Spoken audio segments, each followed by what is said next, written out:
Bien quoi la famille, bienvenue sur Zamactu. On va réagir à l'actualité sur X. C'est parti, on like, on s'abonne, on commente. Let's go.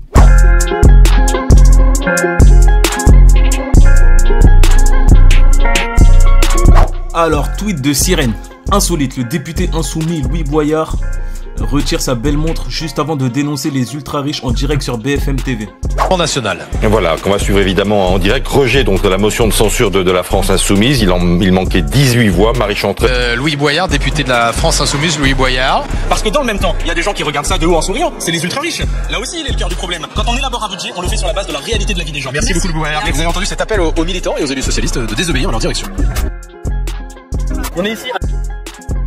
C'est très bien quel est son projet. Bon, déjà, je constate qu'il y avait un montage, donc je sais pas s'il a parlé que des riches dans l'interview.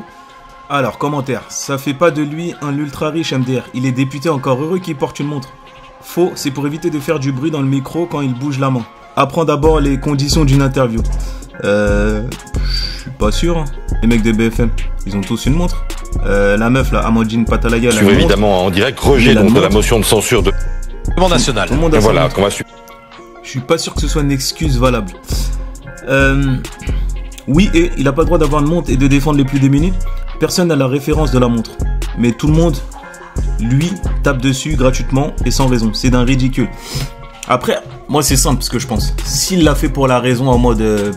pour une raison démagogique, ça pue sa grand-mère. Je préfère que tu viennes, tu t'affiches avec ta montre et que tu dénonces. Je préfère ça.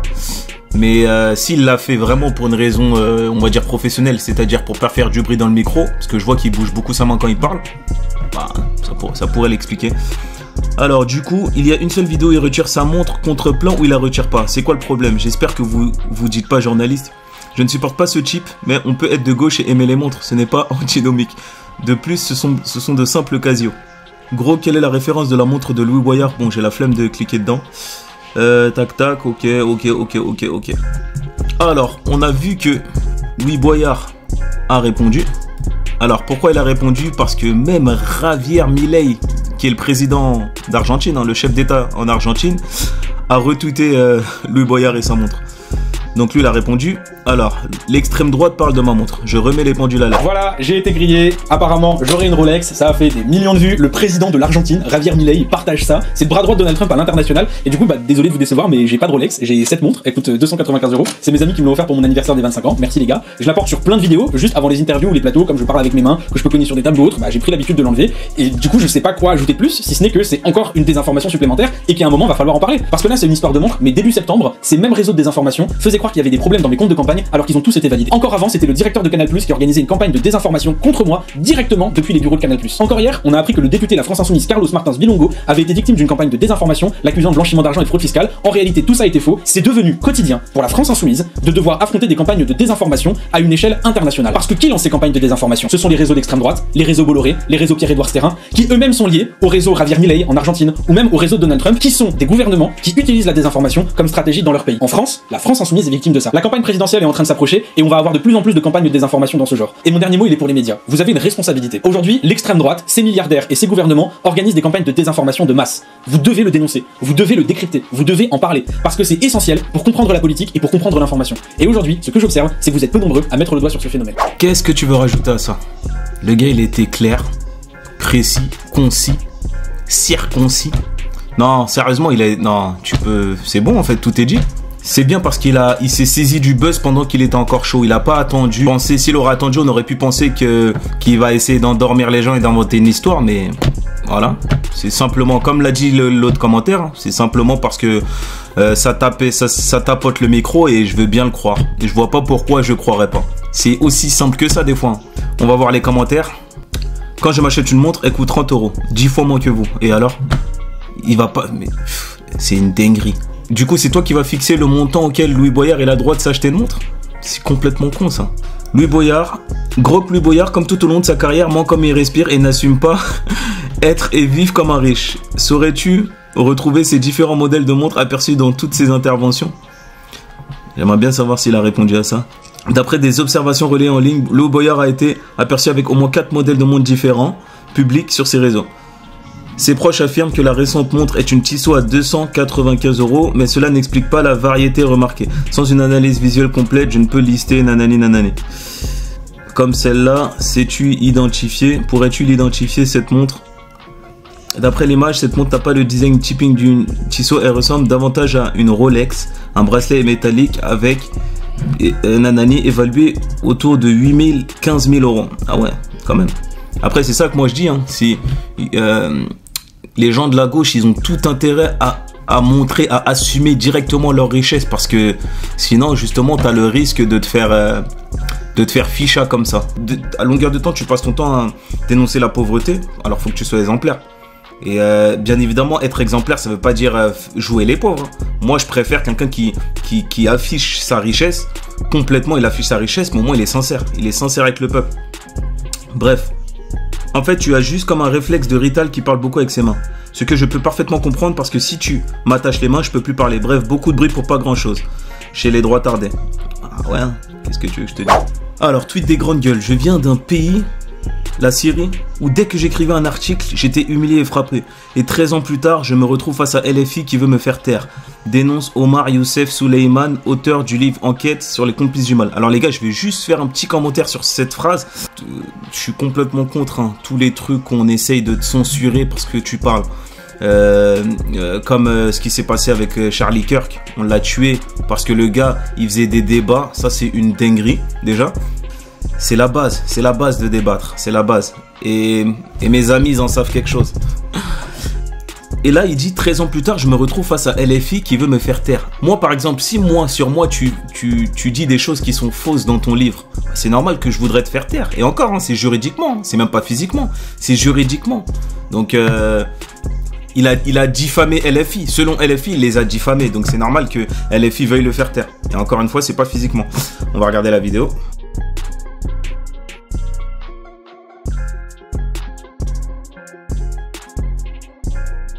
Mais la France insoumise ne croit pas en démocratie. Pourtant, la France insoumise a voulu savoir ce qu'il y avait dans votre livre avant sa parution. La France insoumise, ils avaient saisi la justice. Le 11 septembre, ils ont envoyé une lettre de mise en demeure à mon éditeur, aux éditions Plomb, pour avoir un exemplaire dans 24 heures avant la parution du livre. On a refusé de le faire. La semaine suivante, ils ont fait une action judiciaire, pour avoir un exemplaire d'un livre en France. Bah, c'est totalement normal. Enfin, moi, je comprends pas. Tu parles mal de moi à mort. Bah, c'est normal que je veux pas que le livre il sorte. C'est lunaire. En 2025, cela a révélé des souvenirs mais vraiment très graves, parce que moi je viens d'un pays où je pratiquais le journalisme dès l'âge de 18 ans en Syrie. Donc à chaque fois quand j'écrivais un article, une enquête sur le régime de Bachar al-Assad, j'étais humilié, j'étais menacé, même parfois j'étais frappé. Donc ça c'est pas bon, ça faut le dénoncer, c'est normal.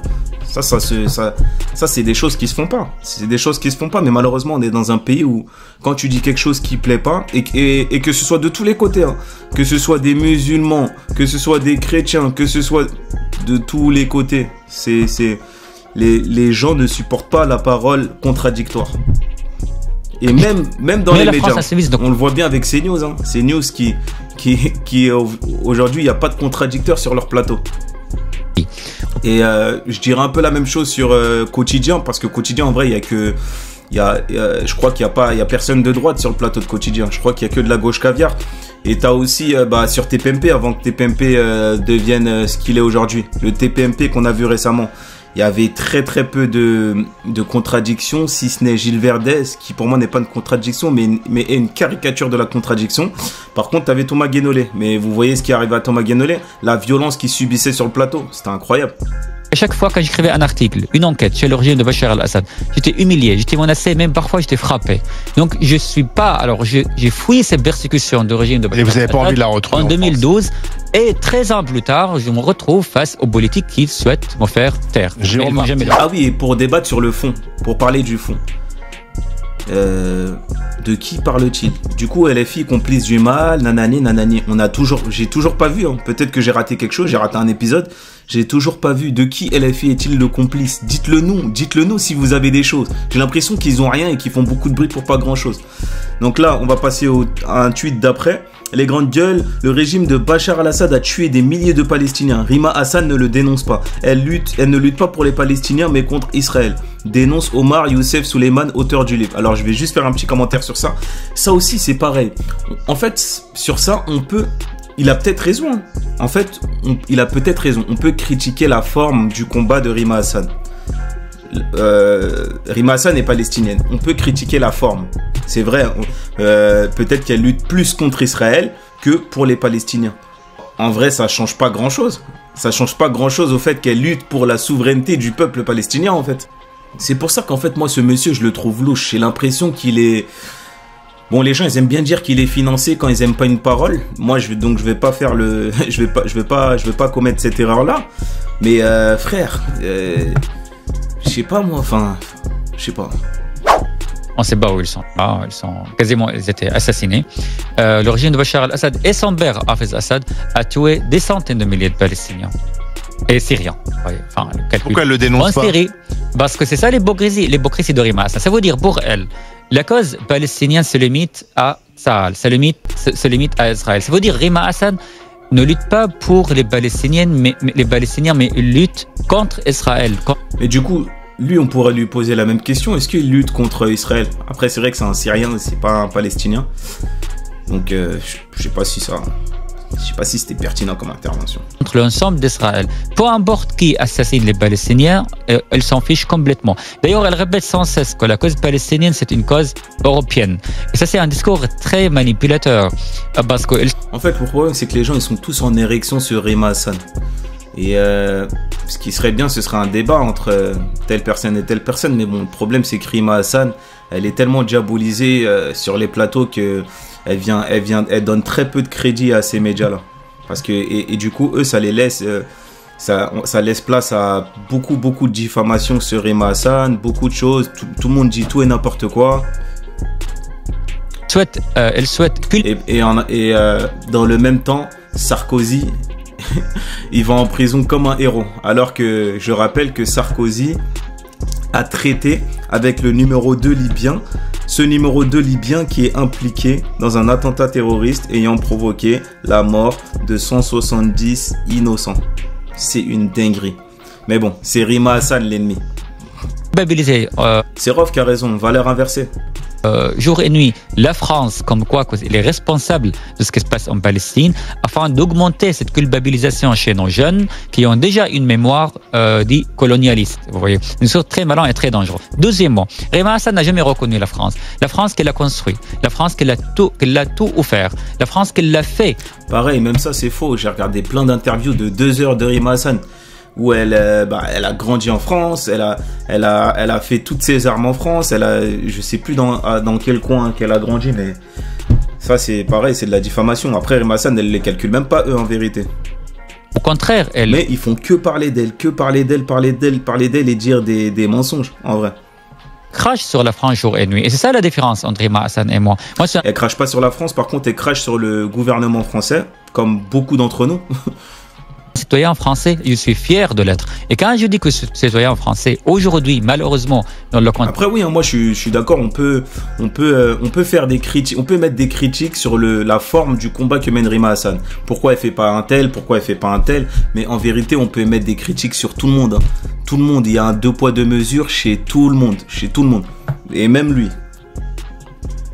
Lui qui ne parle pas qui n'est jamais venu sur le plateau pour parler des Palestiniens aussi. Après, tu me diras, chacun son combat, hein, mais il est jamais venu pour dénoncer le régime de Netanyahou.